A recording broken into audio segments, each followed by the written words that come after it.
All my friends and family from around Australia and New Zealand have donated sporting balls for me to give away in Fiji.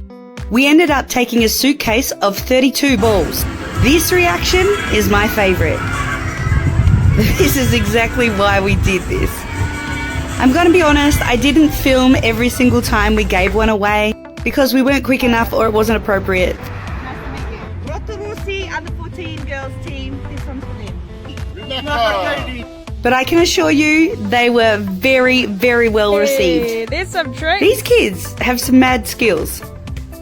These girls even had their netball grand finals that week. After playing netball with them, I was soon reminded how old I was and how I can't move as quick as I used to. It was still super fun. This is Gemma showing off her skills. They were pretty impressed with them too.